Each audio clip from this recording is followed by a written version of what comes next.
So let's see if somebody can give it to Rocco Landers, trying to do the twofer here in Wampum. Blasius on the Suzuki. Good start by Joseph Blasius. Yeah. Really Suzuki good start on the inside. Good launch. We're seeing a lot of very similar bikes. Blasius going underneath Hayden Schultz. You see Caleb DeCarroll with a good run. He's back in fourth. You can already see Rocco trying to pull away. These guys do not want to let him get out there and get away. If they start dicing up, they're going to slow each other down a little bit. You know, he's been fast, but right there, it looked like the Suzukis might have been a little quicker, but then again, you have a Yamaha of Hayden Schultz in third now.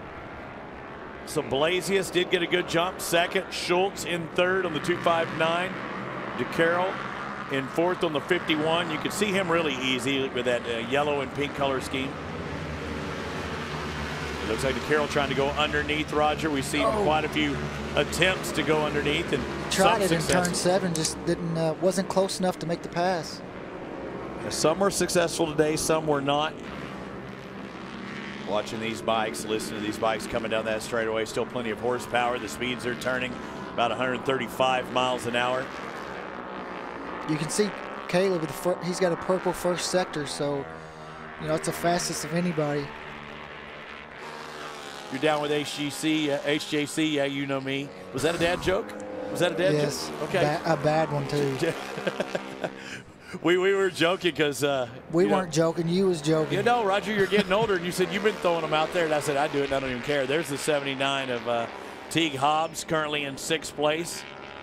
Chris Lilligard up inside the top 10. Jason Madama, who was tied with Hayden Schultz for 3rd in the championship, he's back there in 9th.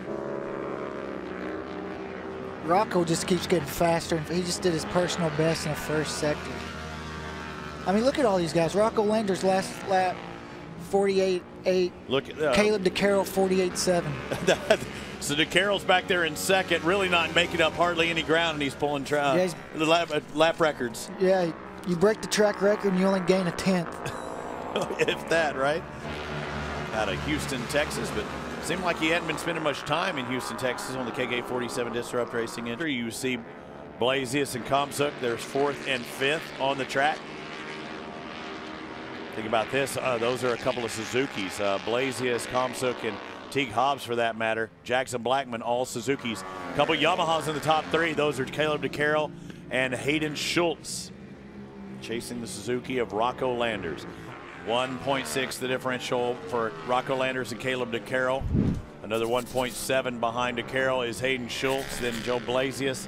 He and Toby Komsuk still locked up in a battle, but Rocco Landers starting to pull away just a little bit. Last lap around, both he and DeCarroll 49 zeros. I mean, that's hauling.